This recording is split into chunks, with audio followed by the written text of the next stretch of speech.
Wilson Morales from Black Film and TV.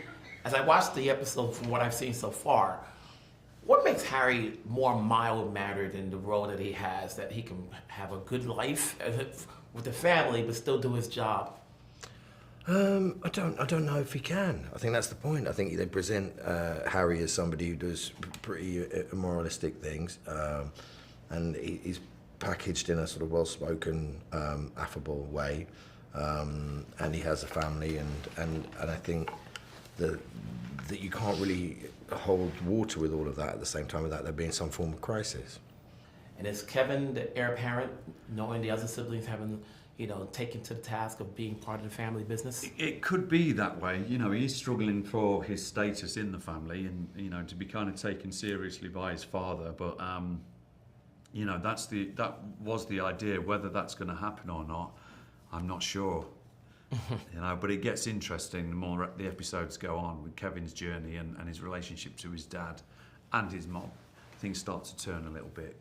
I think he starts to see the madness around him and his eyes open up to the manipulation, his mother's ability to manipulate people, which he's always had an awareness of, but it becomes very apparent to him, and also that his dad's somehow being played here and is making a lot of rash decisions and things. So Kevin starts to step up, whether that's through acceptance from his father or not, or whether he chooses his own path is sort of, will be revealed in the show.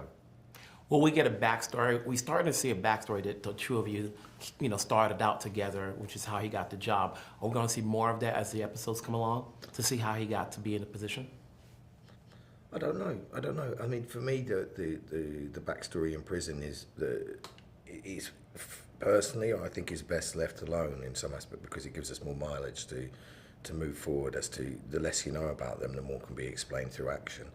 So who knows? I don't think they have any plans to go back and do pre today MobLand. I think we'll probably pick up where we left on. What goes into saying yes to taking on these projects? Obviously we've seen you work on the screen, big and small, but this is a big one for you, 10 episodes. Hopefully we can get a season 2 out of this, which will be new for you. What led you to say yes?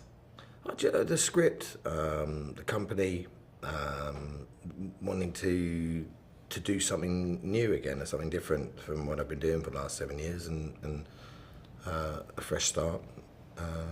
But really the talent pool that was here, and the story and the characters. You've had big roles. This is nothing shorter than another big role. What led you to say yes? Oh, just getting the call in, and it was Tom, and it was Pierce, Helen, and then it was Jez writing the scripts, Guy's directing it. I mean, when you're sitting at home and you get that call, it's like, okay, let's go.